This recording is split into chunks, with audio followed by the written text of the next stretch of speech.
Good morning, everyone. Am I audible? Yes, ma'am. Yes, ma'am. Good morning, ma'am. Good morning. Good. सब लोग camera on करिए।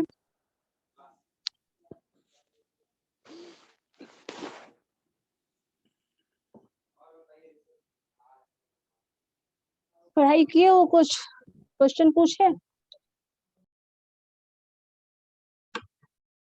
Roll number 25। Good morning ma'am. Good morning. पढ़ाई किए हैं? कुछ बताइए। Vibha Bharti, explain कर पाओगी क्या है एक्सप्लोरेटरी रिसर्च? बताओ तो जरा, एक्सप्लोरेटरी रिसर्च क्या है, एक्सप्लोरेशन क्या है, बता सकती हो?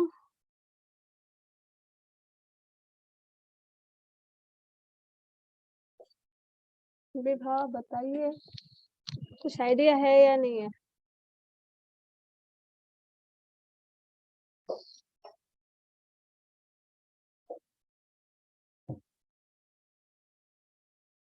Roll number 27। आवाज नहीं आ रही है मेरी? अब बताओ क्या पता है, नहीं पता है, कुछ भी बताओगी तो।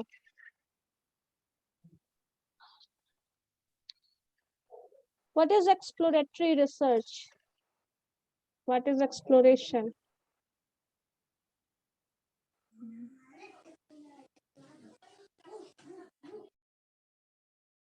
तुम्हें ये भी नहीं पता, तुम्हें पता है या नहीं है? श्रेया, कोई और है जो बता सकता है? What is exploratory research? Anyone? Anurag, Yes, camera on ma'am. करिए। कृष्णा, कैमरा ऑन करो। अभिषेक, पूजा, आदित्य, सब लोग कैमरा ऑन करिए। आयुषी, हाँ चलो, कौन बता सकता है एक्सप्लोरेटरी रिसर्च क्या है?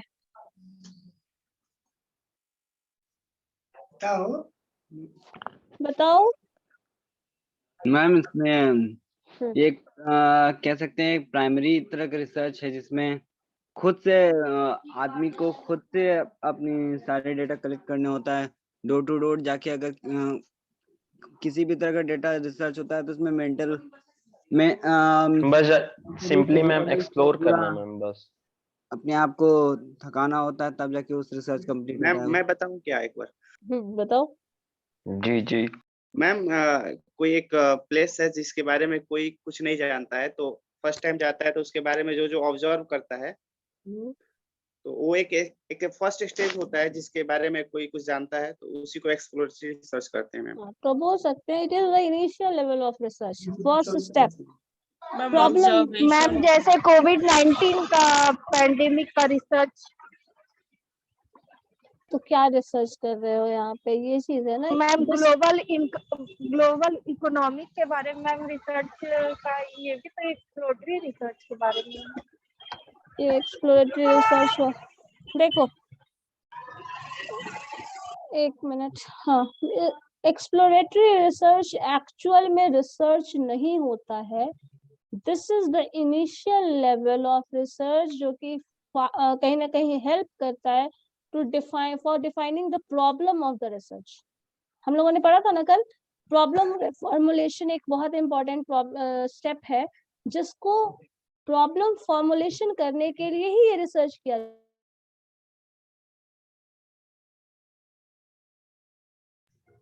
मैम आवाज नहीं आ रहा है। ठीक है, ये रिसर्च होता है, ये इनिशियल लेवल का बस एक मैम इसमें लिमिटेड exploration है। इंफॉर्मेशन होता है। लिमिटेड इंफॉर्मेशन होता है। अच्छा ठीक है, लिमिटेड मैम इसमें इंफॉर्मेशन। इंफॉर्मेशन होता है मैम। देखो इंफॉर्मेशन Observation होता करेंगे है, तो ऑब्जर्वेशन करेंगे, कुछ लिमिटेड नहीं बोल सकते। लिमिटेड यहाँ पे थोड़ा नहीं बोला जा सकता, क्योंकि एक्सप्लोर करने का कोई लिमिट नहीं होता है। जिसमें इसका पूरा वाइड मैम रेंज होता है, फर्स्ट जहाँ तक आप स्टेज में तो जितना लिमिटेड देखना आप जा इंफॉर्मेशन ही सकते हैं। रहेगा ना।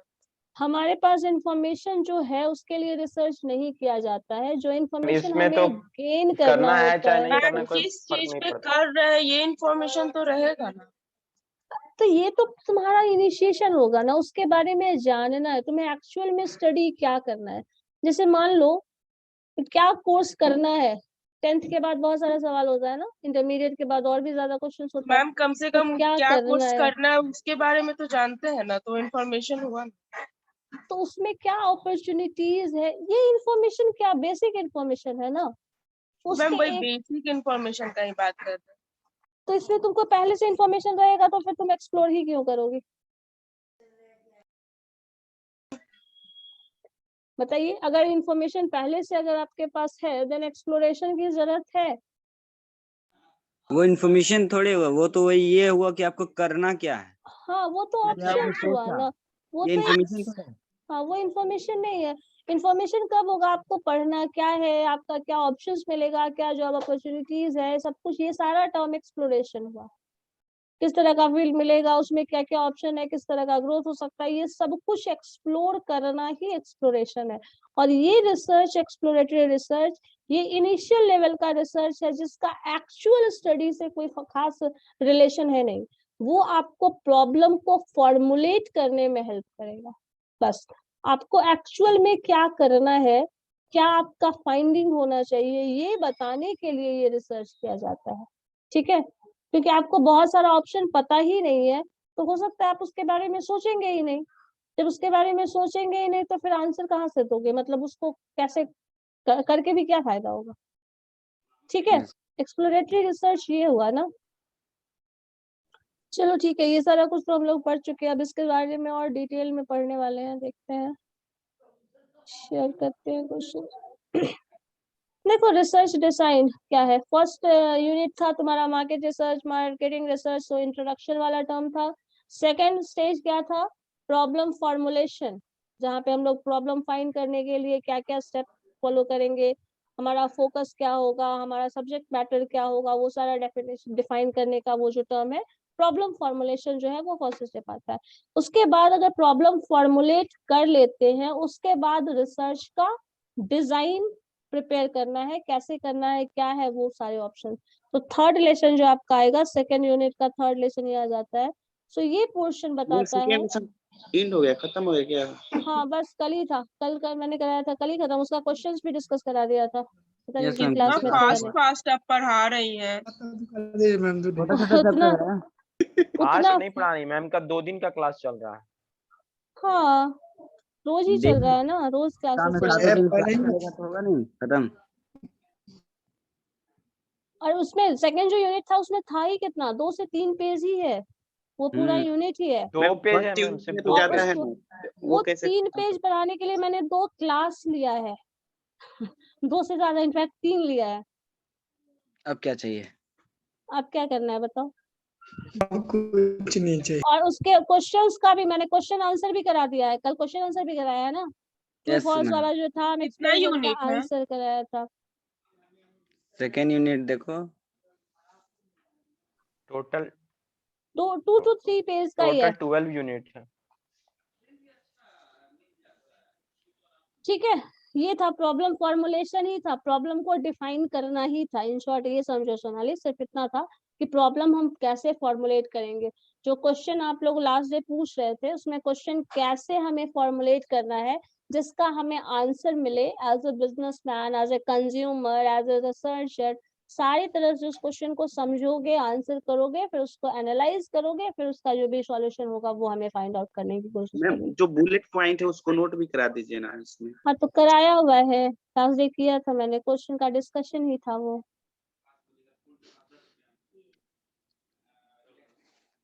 फास्ट लग रहा है। मैम ठीक था।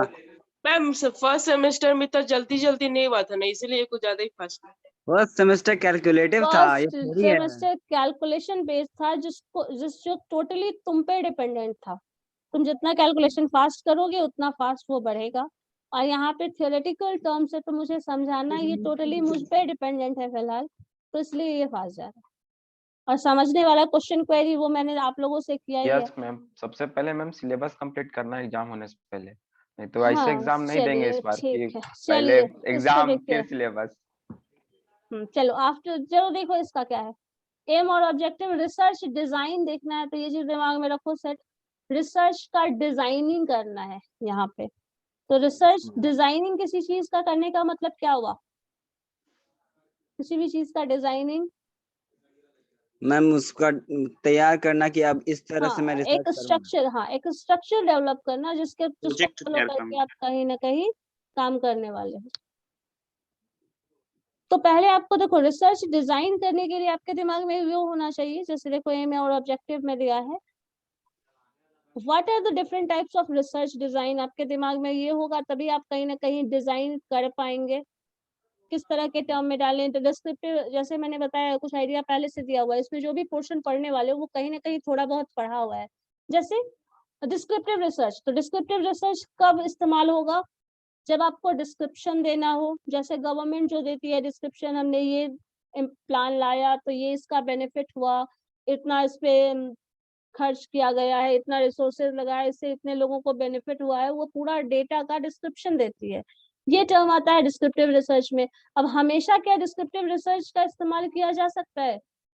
अगर आपको क्या नो मैम। बिजनेस करना है तो इसमें क्या डिस्क्रिप्टिव रिसर्च हेल्प कर सकता है, लेकिन पूरा का पूरा डिस्क्रिप्टिव रिसर्च ही दिया जा सकता है और उसके बेसिस पे कैलकुलेशन करके सिंप्लीफिकेशन आपको जो भी इम्प्लीमेंटेशन करना है, क्या वो पॉसिबल है? No ma'am. नहीं होगा। तो इसको इनिशियल लेवल पे आपको क्या करना पड़ेगा, पहले एक्सप्लोर करोगे, फिर डिस्क्रिप्शन देखोगे, फिर आपके पास कंक्लूजन निकालना है, कोरिलेशन है, बहुत सारा रिसर्च आ जाता है। और किसी एक टाइप को, एक क्राइटेरिया को फॉलो करते ही ये पूरा पूरा का पूरा रिसर्च नहीं आप सॉल्यूशन प्रॉब्लम फाइंडिंग कर सकते हैं।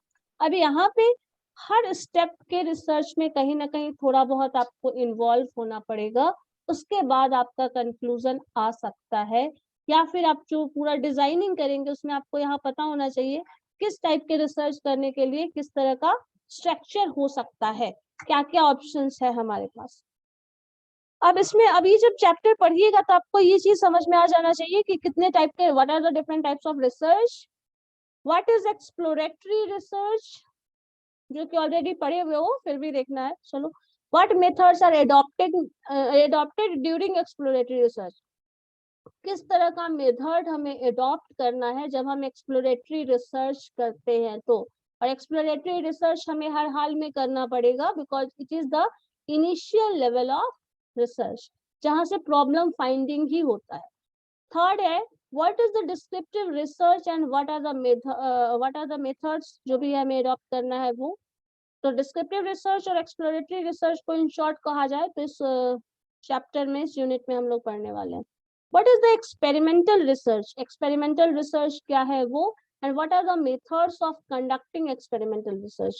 ये भी हमें देखना है। तो experimental research क्या है और क्या मेथड हमें चाहिए, किस मेथड को, प्रोसीजर को फॉलो करते हुए हम एक्सपेरिमेंटल रिसर्च कर सकते हैं वो। और लास्ट है what are the types of error that affect the research design?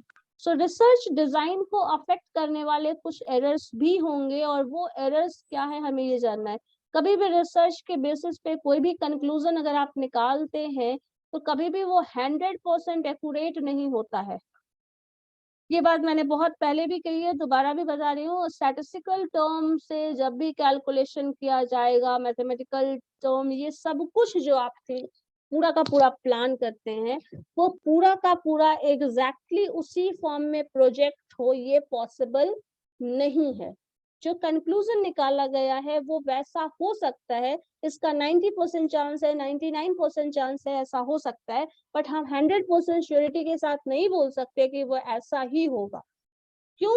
क्योंकि कहीं ना कहीं चेंज होगा। और अगर 100% एक्यूरेट है ही अगर वो चीज, तो फिर आपको स्टडी करने का जरूरत ही क्या है या नहीं? बताओ। जो भी बिहेवियर होता है वो क्या होता है, प्रोबेबिलिस्टिक बिहेवियर होता है ना, वो आप Yes, पे ma'am. टोटली डिपेंड नहीं करता। और अगर सर्टेन होता तो फिर हमें स्टडी करने की जरूरत ही नहीं होती। और अगर अनसर्टेन है, नहीं हो सकता है, तो फिर तो 0 प्रोबेबिलिटी होती है, हमें करने का जरूरत ही नहीं है दोनों केस में। तो यहाँ पे कुछ ना कुछ एक्यूरेसी है, 90% एक्यूरेसी है, अगर मान लो तो 10% कहीं ना कहीं एरर है। इसमें आप सिंपली वही सोच लीजिए, अगर आप कुछ सोचते हैं कि मुझे ये करना है, मुझे 90% एग्जाम में मार्क्स चाहिए, तो 90% एग्जैक्टली आएगा, इसका चांस कितना है? बहुत कम चांस है एग्जैक्टली 90% आए। हो सकता है आपका 90% से कुछ ज्यादा आ जाए, हो सकता है 90% से कुछ कम आ जाए, लेकिन एग्जैक्टली 90% आएगा इसके चांसेस बहुत ही कम होंगे, रेयरली पॉसिबल है। तो फिर यहाँ पे क्या होगा, कुछ ना कुछ जो 90% से अगर एक्स्ट्रा आ रहा है तो भी कहीं ना कहीं वो एरर है, 90% से कम आ रहा है तो भी कहीं ना कहीं वो एरर ही है। ठीक है, तो कभी भी अगर डिजाइन कर रहे हो, एक्सपेरिमेंटल डिजाइन करो या फिर एक्सप्लोरेटरी रिसर्च करो या फिर डिस्क्रिप्टिव रिसर्च करो, कहीं ना कहीं एरर होने का चांसेस है।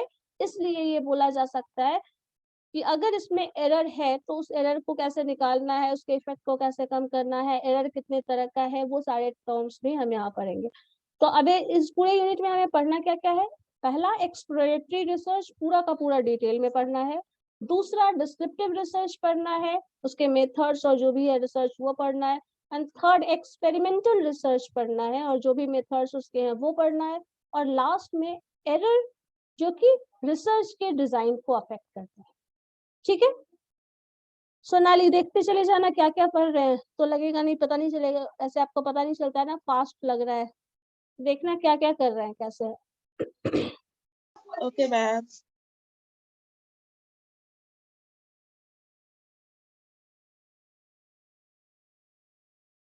चलो देखो यहाँ पे रिसर्च डिजाइन क्या है ये देख लीजिए, क्योंकि चैप्टर का हेडिंग क्या था? Research design. तो रिसर्च डिजाइन क्या है? Research design is a simply a plan. Camera on करो तो पहले सब लोग, कैमरा ऑन करो।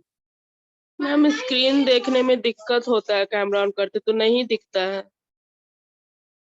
अच्छा,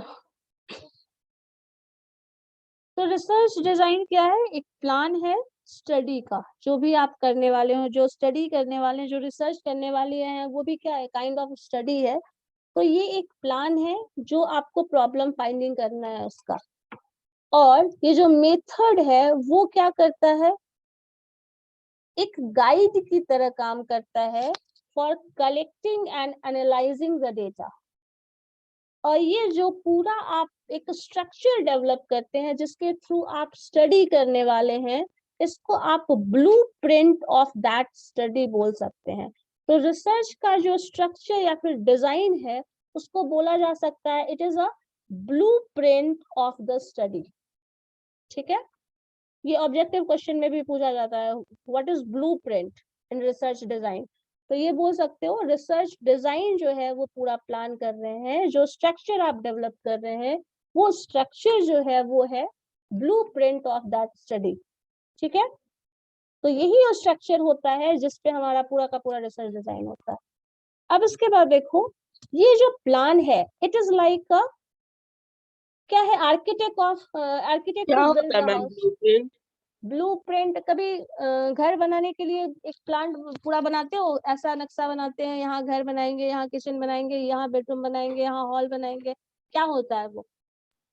ब्लूप्रिंट फिल्मों में वो नाम नहीं सुना ब्लूप्रिंट ब्लूप्रिंट का? जा हाँ, कुछ अब ये स्मॉल लेवल पे क्या हो रहा है तब ऐसा कुछ आएगा।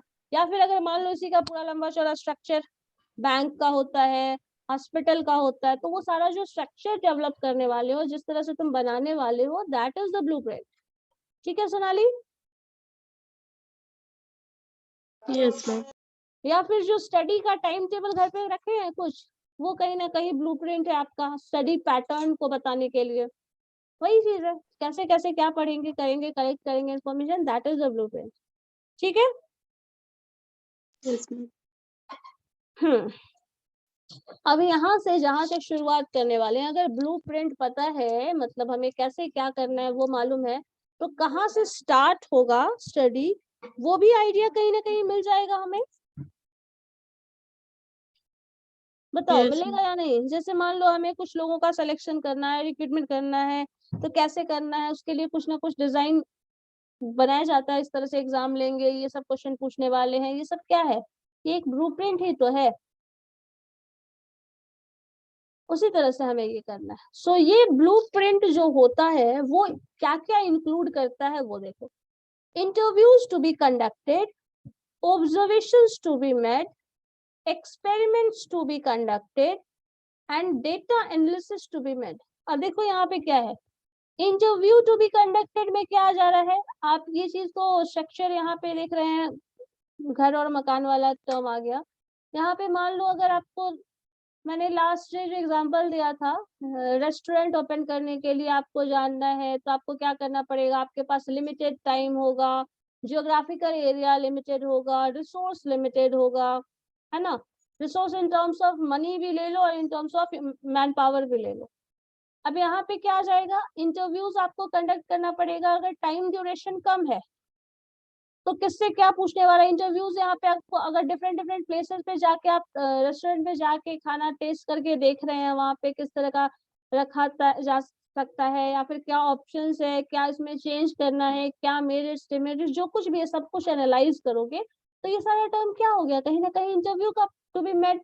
अब यहाँ पे इंटरव्यू आप क्या कर रहे हैं, इंटरव्यू पर्सन का नहीं ले रहे हैं, उस पर्टिकुलर काइंड ऑफ रेस्टोरेंट का ले रहे हैं, है ना, क्योंकि वहां से आप ऑब्जर्वेशन ले रहे हैं।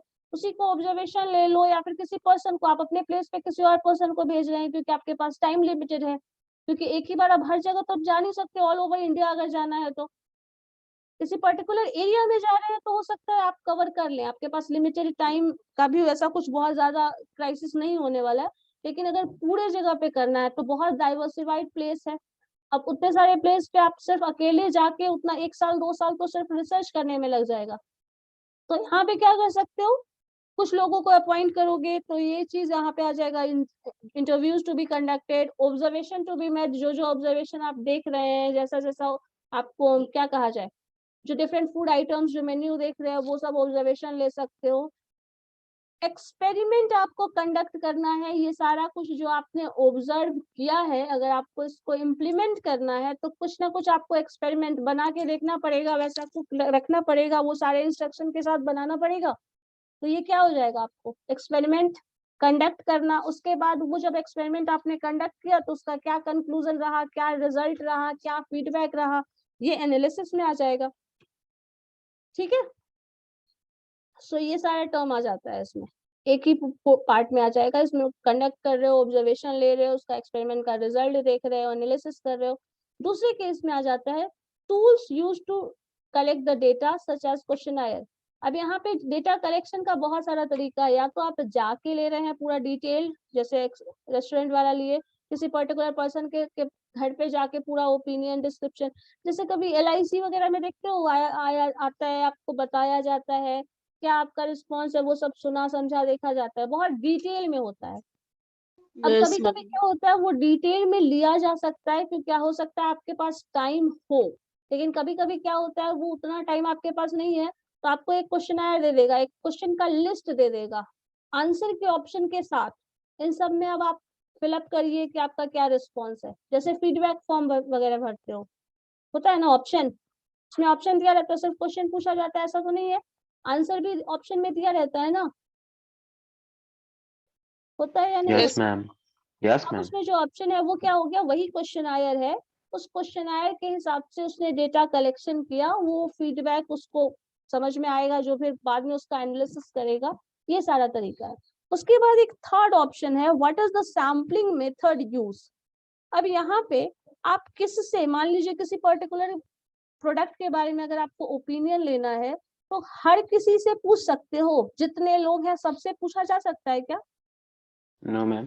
तो मैम मान लो तुमको ये पूछना हो कि गवर्नमेंट जॉब्स का क्या बेनिफिट है, ठीक है, ये पूछना है सपोज, तो अब ये किससे पूछोगे,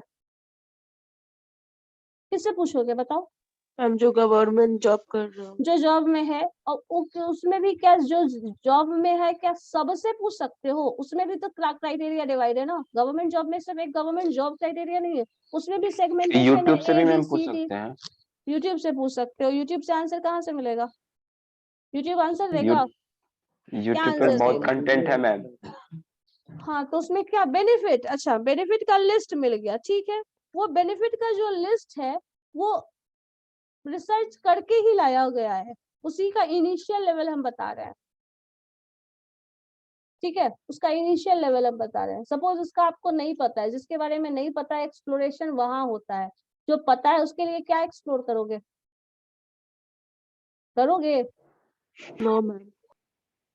अब यहाँ पे जो सैम्पलिंग मेथड इस्तेमाल करने का जो टर्म है वो ये बताता है कि अगर मान लीजिए आपको सिलेक्शन करना है किसी पर्टिकुलर पर्सन का, ठीक है, और सिलेक्शन करना है किसी पर्टिकुलर पर्सन का, और मान लीजिए आपके पास ऑप्शन बहुत सारा है, बहुत सारे ऑप्शन में क्या सबका सिलेक्शन किया जा सकता है?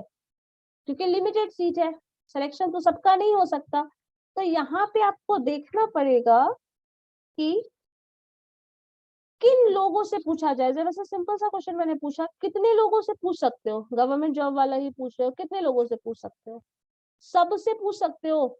बहुत सारे लोग हैं जो है गवर्नमेंट जॉब में, सबसे पूछा जा सकता है। हर इंसान से तुम मिल लोगे, हर इंसान नो से मैम, पूछ सकते हो। तो फिर किस बेसिस पे ये डिसाइड करोगे किससे पूछना है, किससे नहीं पूछना है, किससे ऑब्जर्वेशन लेना है, किससे डेटा कलेक्शन या फिर क्वेश्चन किसको देना है, किसको नहीं देना है, किस बेसिस पे डिसाइड करोगे? बताओ। रिटायर्ड पर्सन होगा या फिर जो एक्सपीरियंस होगा। रिटायर्ड जो करंट पर्सन से में भी होगा। होगा। रिटायर्ड पर्सन को मतलब इसका मतलब कहीं ना कहीं आप क्राइटेरिया डिवाइड कर रहे हैं। Yes ma'am. तो जो अब कर रहा है वो नहीं बता सकता, सिर्फ रिटायर्ड पर्सन बता सकता है। मैम एक्सपीरियंस करंट भी में बता बोल तो रहे हैं सकता है। मैम। करंट में एक्सपीरियंस लेना है, ठीक है। तो एक्सपीरियंस है तो यहाँ पे इस हिसाब से तो आप पहले डिवाइड कर दो, जो रिटायर्ड लोग हैं उन्हीं का ओपिनियन लेने वाले हैं। तो अब आपका जो रिसर्च मान लो रिजल्ट उसका आएगा, तो उसमें सिर्फ वैसे ही लोग होंगे जो रिटायर्ड पर्सन है। जो रिटायर्ड पर्सन नहीं है उनका ओपिनियन उसमें नहीं होगा। आपको ये भी दिमाग में रखना पड़ेगा, बिकॉज जो आंसर आएगा, जो ऑब्जर्वेशन के बाद जो रिजल्ट और कंक्लूजन एनालिसिस के बाद आप दे रहे हैं, वो सिर्फ उसी ऑब्जर्वेशन पे बेस्ड है जिस ऑब्जर्वेशन का आपने डेटा लिया है। क्योंकि सारा डेटा तो आपने लिया नहीं है और सारा डेटा लेना पॉसिबल भी नहीं है।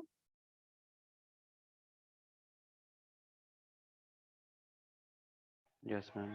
और रिटायर्ड पर्सन में भी यहाँ पे क्राइटेरिया डिवाइड है ना, मैंने कहा ना क्लास होता है ABCD ग्रुप। सो हर किसी से लोगे, हर किसी को क्या बेनिफिट, ग्रुप डी वाले पर्सन को भी उतना ही बेनिफिट मिलेगा जितना ग्रुप ए वाले को मिलेगा। No ma'am. तो यहाँ पे कैसे डिस्क्रिमिनेट कैसे करोगी? इन शॉर्ट कहा जाए स्ट्रेटिफिकेशन कैसे करोगी? मैम जो कॉमन होगा सब में। कॉमन कौन सब में हो सकता है सोनाली? कोई ऐसा पर्सन है जो ग्रेड A से लेके ग्रेड D तक का काम किया हो? मैम जो मतलब कॉमन कहने का मतलब कि जो सब में जो जिस भी चीज के लिए रिसर्च कर रहे हो वो एक कॉमन हो। ठीक। और कोई एग्जांपल, और कोई बता सकता है?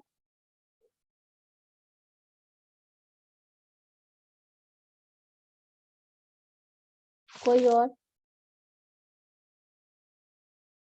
मैम दोबारा बोलिए ना, क्या बोलिए, हम सुने नहीं आपका आवाज। चलो एक क्वेश्चन हम दूसरा सिचुएशन दे देते हैं, ठीक है। सपोज बेस्ट स्टूडेंट का अवार्ड मिलने वाला है, ठीक है। बेस्ट स्टूडेंट का अवार्ड मिलने वाला है, ठीक है। अब इस बेस्ट स्टूडेंट का सिलेक्शन कैसे किया जा सकता है, बताओ जरा मुझे। उसका प्रेजेंटेशन देखेंगे मैम, प्रेजेंट कितना दिन है। ठीक है, अटेंडेंस एक क्राइटेरिया होगा। दूसरा मैम एकेडमिक्स। ठीक है, एकेडमिक रिजल्ट जो आएगा उसका, चलो वो देख सकते हैं। और डिसिप्लिन मैम है कि नहीं। डिसिप्लिन, ठीक है। और IQ मैम। IQ, ठीक है। और ड्रेस में आता है कि नहीं मैम, ये भी हो सकता है। ठीक है, यूनिफॉर्म डिसिप्लिन एक में चाहे तो मर्ज कर सकते हैं। और मैम उसके पूरे 1 साल का काम करने का जो परफॉर्मेंस वो निकालना पड़ेगा, वो देखना पड़ेगा। हाँ ठीक है, चलो कर लेंगे। अब इसमें हम ये बोले कि सिर्फ हम ये PGDM वाले के लिए करें, तो ये गलत होगा या नहीं होगा बाकी सारे स्टूडेंट के लिए? गलत होगा। Yes ma'am. होगा।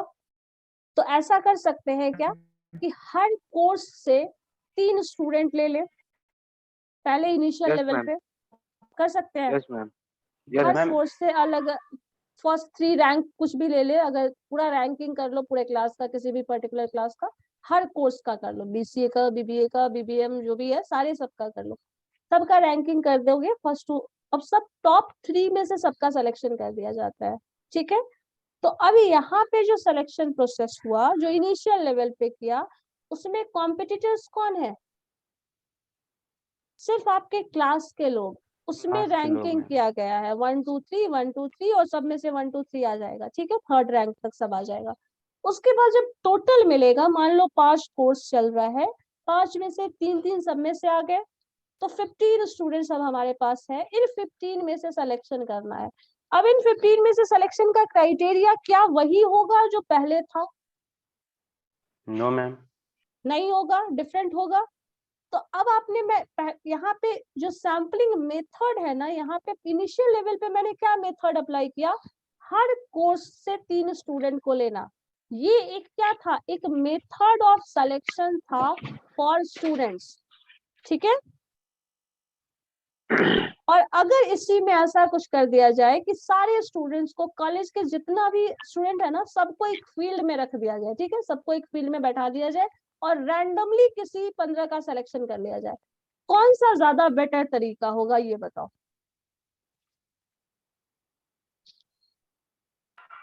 पहला वाला मैम। पहला वाला तरीका बेटर ऑप्शन है, ठीक है। और किसी को लगता है फर्स्ट तरीका ज्यादा अच्छा है? मैम फिर से बोलिए, क्या बोले? मान लो ये तरीका समझ में आ गया ना, डिफरेंट डिफरेंट कोर्सेज के फर्स्ट 3 रैंकर्स को हम लोगों ने एक जगह ले लिया, ठीक है, हर क्लास मैम, से यस 3 बच्चे यस आ गए और उसमें से यस मैम, बेस्ट स्टूडेंट का अवार्ड देना है मुझे। उसके यस मैम। बाद वो जो दूसरे में क्लास मैंने से क्या लिए किया, मैम, वो भी तो बेस्ट मतलब वहां से निकाल के लाया गया होगा मैम। उसमें से वन ऑफ द 3 बेस्ट आ गया, जो भी जितने यस बच्चे मैम। होंगे। कभी कभी ऐसा भी हो सकता है क्लास में 3 ही बच्चे हैं और तीनों के तीनों का सिलेक्शन हो गया, ये भी हो सकता है, हाँ ये हो भी सकता ठीक है है ना, मैम। वो भी हो सकता है। और दूसरे केस में मैंने क्या किया कि रैंडमली सारे स्टूडेंट्स को एक जगह पूरे फील्ड में बैठा दिया है। अब रैंडम सिलेक्शन, एक मिनट म्यूट करो, डिस्टर्बेंस आ रहा है। उसमें क्या किया दूसरे केस में, मैंने किसी को भी रैंडम सिलेक्शन कर रहे हैं, 1 2 3 4 काउंटिंग, क्या अक्कर बक्कर बम्बे वो वाला केस, किसी का भी 15 लोगों का सिलेक्शन कर लिया। एक वो तरीका है, दूसरा तरीका यही जो फर्स्ट 3 रैंकर्स को किया सिलेक्शन, दोनों के केस में 15 लोगों का सिलेक्शन हुआ है, कौन सा ज्यादा अच्छा होगा? मैम सेकंड वाला काफी बेटर होगा। सेकंड वाला बेटर होगा और फर्स्ट वाला बेटर नहीं होगा, ऐसा क्यों? मैम फर्स्ट वाला भी बेटर होगा, बट फर्स्ट वाले से ज्यादा बेटर सेकंड वाला मेथड होगा, क्योंकि फर्स्ट वाले में है कि आपको क्लास वाइज क्लास जाके फिर फर्स्ट जो क्लास में सबसे बेस्ट है उसको चुनना है। और ऐसे एक ही बार अगर सारे क्लास को हम एक बार ग्राउंड में निकालते हैं, उसके बाद उसमें से सबसे बेस्ट को हम चूजते हैं, तो वो उसमें एक से सिंपल सबसे सा बेस्ट मेथड है। को मैंने नहीं चूज किया ना, उसमें सबसे बेस्ट को मैंने चूज नहीं किया। मैंने क्या किया, रैंडम सिलेक्शन है, अक्कर बक्कर बम्बे वो किसी का सिलेक्शन कर ले रहे हैं, ऐसे कर रहे हैं, ये नहीं कर रहे हैं कि तुमको लेना है, रैंकिंग देख रहे हैं, ऐसा कुछ नहीं कर रहे हैं, यस ठीक मैम, है, कुछ नहीं कर रहे यस हैं, मैम। कोई तरीका नहीं अप्लाई कर रहे हैं, बस किसी भी 15 का सिलेक्शन कर लिए।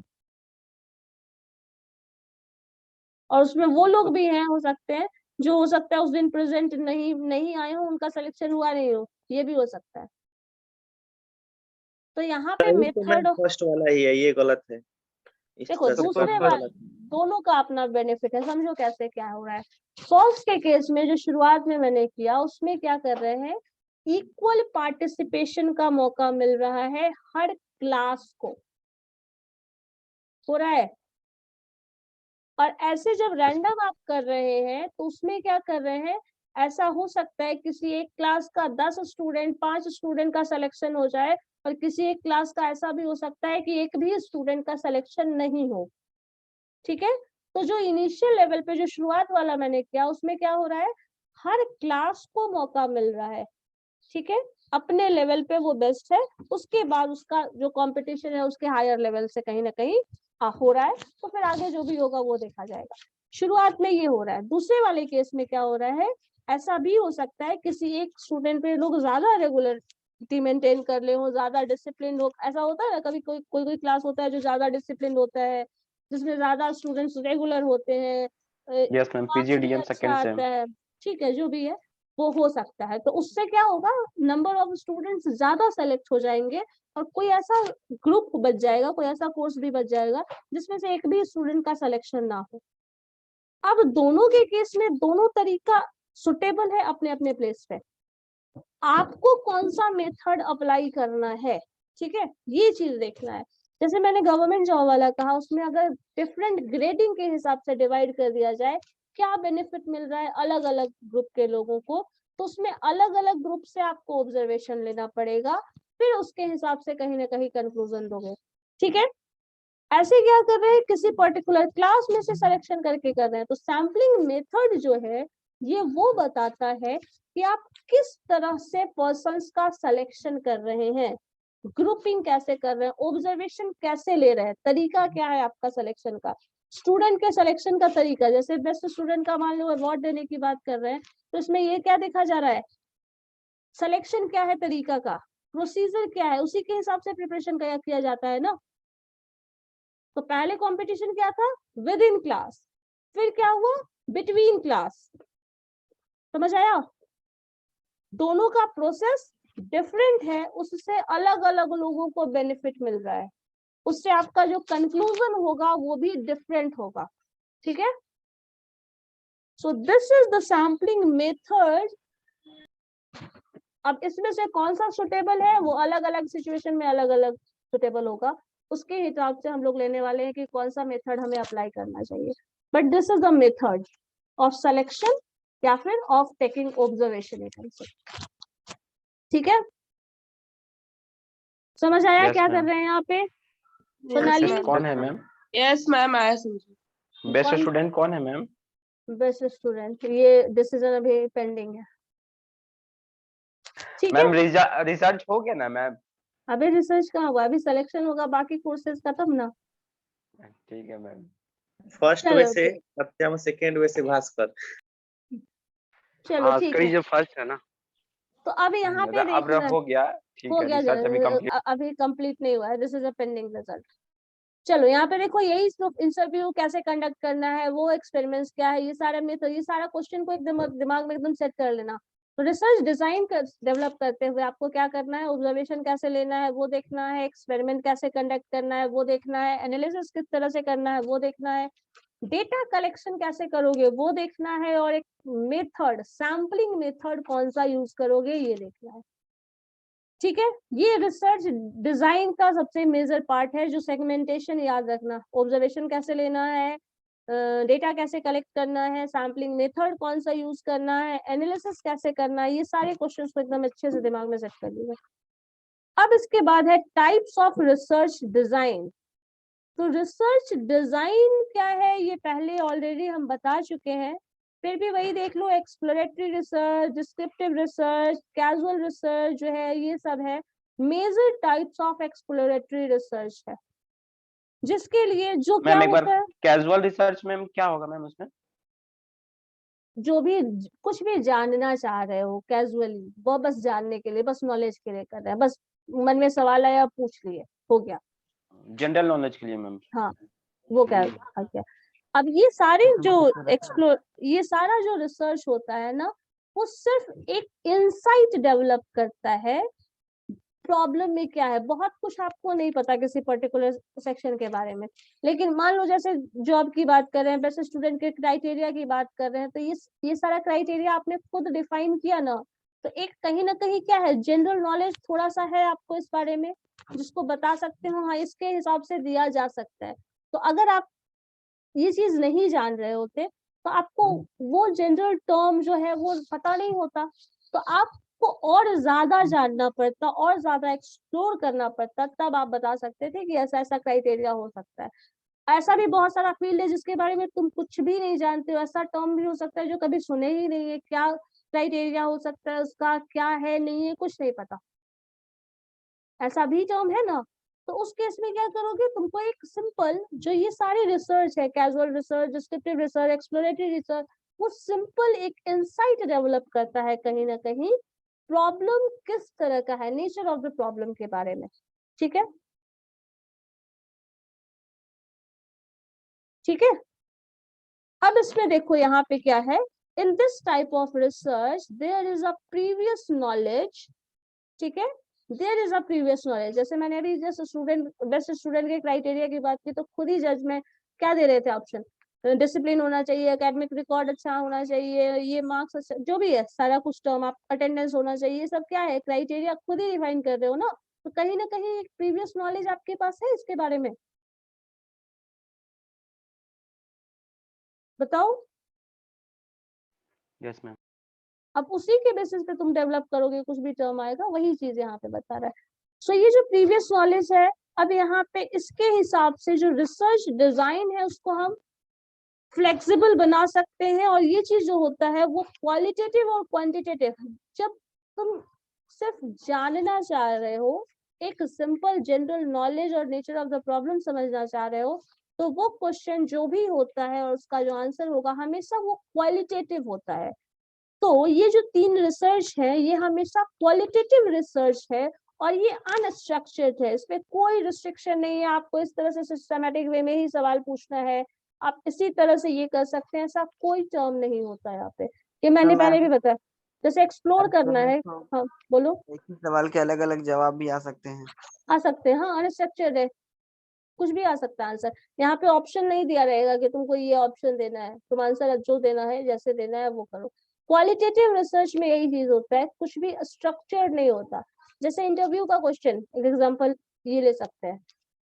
इंटरव्यूअर में कोई फिक्स है कि इसी तरीके से वो क्वेश्चन पूछेगा, ऐसे पूछेगा तो आपको ऐसे ही करना है, ऐसा कुछ नहीं होता है। अनस्ट्रक्चर्ड होता है, वो आपसे जो चाहे जिस तरह से चाहे वो पूछ सकता है। क्वेश्चन का कोई पैटर्न फिक्स नहीं होता है, अगर वो फॉलो करता है वो उसकी मर्जी है, कर सकता है, लेकिन ऐसा कुछ स्ट्रक्चर्ड नहीं होता कि आपको इसी तरह से करना है और यही करना है।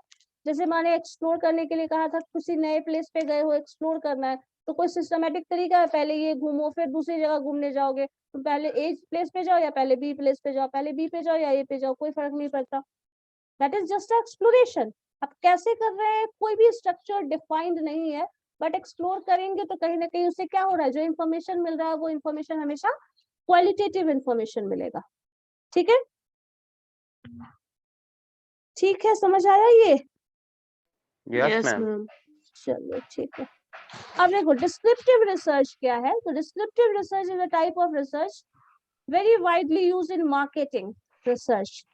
अब यहाँ पे डिस्क्रिप्टिव जो रिसर्च होता है इसको थोड़ा सा आप रिलेट कर सकते हैं, ये क्वालिटी से ज्यादा कहीं ना कहीं क्वांटिटी इंप्रूव कर दे रहा है, क्योंकि इसमें क्या होता है, इतना इम्प्लीमेंट हुआ, इसका ऐसा रिजल्ट आया, यहाँ पे नंबर ऑफ काउंट्स होते हैं, है ना।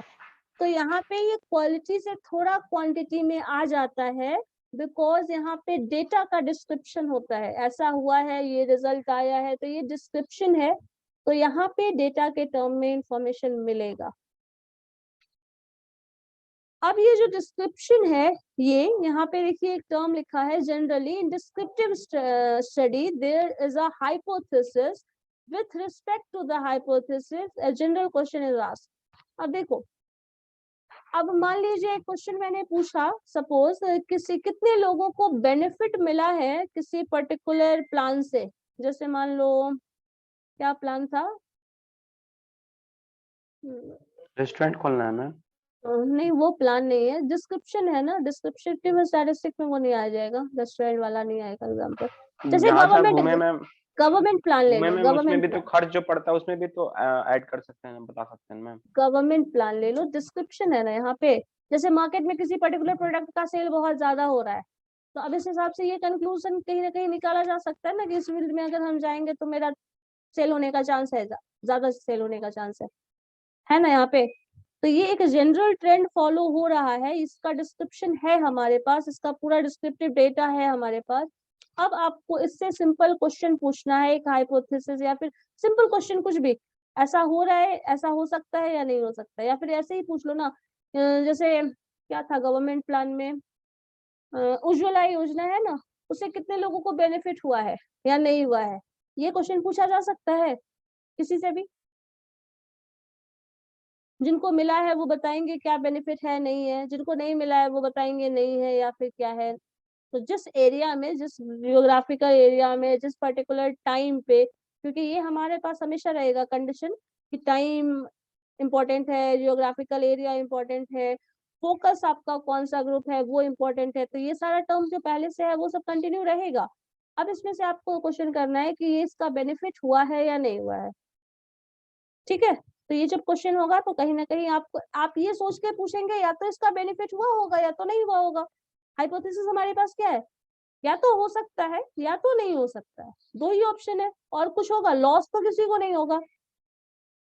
होगा क्या लॉस, या तो बेनिफिट मिला होगा या तो नहीं मिला होगा। तो इसके हिसाब से जो आपका आंसर होगा वो आप अब वो बताएगा है या नहीं है, बेनिफिट मिला है या नहीं मिला है, मिला है तो कितने लोगों को मिला है, क्योंकि पर्टिकुलर एरिया की आप बात कर रहे हैं, तो ये चीज आएगा यहाँ पे। इसी तरह नेक्स्ट क्वेश्चन देखो, कैजुअल रिसर्च में क्या आ रहा है, it is a type of research is concern with the finding cause and effect relationship. Normally experiments are conducted in this type of research. Casual research में क्या हो रहा है, cause and effect relationship की बात कर रहे हैं, कोई पर्टिकुलर कॉज है जिसकी वजह से जो इफेक्ट आया है उसका रिलेशन पढ़ रहे हो, इसको कोरिलेशनल भी बोल सकते हैं।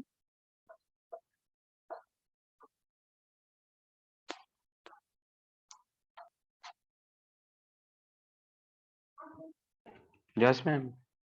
तो कॉज एंड इफेक्ट रिलेशनशिप अगर ये है तो ये भी रिसर्च डिजाइन है, जहाँ पे ऐसा कुछ कॉज, कुछ आप एक फैक्टर दे रहे हैं। इसके लिए मैंने एक एग्जांपल ये भी दिया था, जैसे कुछ लोग अगर वेट बढ़ाने वाला कुछ मेडिसिन ले रहे हैं, तो वेट बढ़ाने के लिए जो मेडिसिन ले रहे हैं, जो भी सप्लीमेंट ले रहे हैं, उसका क्या होगा, दैट इज द कॉज। अब उसका इफेक्ट क्या आया है, वो कुछ लोगों पे एक्सपेरिमेंट कंडक्ट करा के, मतलब कुछ लोगों को दिया जा रहा है, उसका क्या इफेक्ट आया 1 महीने में, 2 महीने में, 4 महीने में, वो इफेक्ट ऑब्जर्व कर रहे हैं, वेट बढ़ा है नहीं बढ़ा है, उसका इनिशियल वेट क्या था, बाद में क्या हुआ, जो चेंज आया वो क्या है। ठीक है, तो उससे पता क्या चलेगा, अगर चेंज हुआ है, पॉजिटिव दिख रहा है आपको, वेट बढ़ा हुआ दिख रहा है, वो डेटा में दिख रहा है, ठीक है, तो आप यहाँ पे बोल सकते हैं कि इस कॉज की वजह से ये इफेक्ट आया और रिलेशन इस तरह का है, इफेक्टिव है, इफेक्टिव नहीं है। ठीक है, तो ये आपका कॉजल रिलेशन हो जाएगा। इसके बाद हमें वही एक्सप्लोरेटरी रिसर्च को पूरे डिटेल में पढ़ना है, तो ये आपको पढ़ना है, एक बार पढ़ के देखना है इसको जरा, क्योंकि तुम लोग की तरफ से क्वेश्चंस होता ही नहीं है, और रिसर्च में बहुत सारा क्वेश्चन होना चाहिए। हाँ अभिषेक बोलो, क्या हुआ? कुछ नहीं मैम। चलो ठीक है, करके देखना इसको, फिर पढ़ के रखोगे तभी कुछ समझ में आएगा। ये रिसर्च बहुत ही थोड़ा ऐसा टर्म है जो पहले नहीं पढ़े होंगे, कभी नहीं पढ़े होंगे। फैक्टर्स को जानते हैं थोड़ा बहुत, ये हो सकता है, लेकिन पढ़ा हुआ टॉपिक नहीं है ये, और ये बहुत ब्रॉडर सेंस में समझने का ऑप्शन देता है ये, इसलिए थोड़ा इसको ज्यादा डिटेल में पढ़ने की जरूरत है। चलो ठीक है, फिर नेक्स्ट से करेंगे। Okay, thank you ma'am. Thank you ma'am.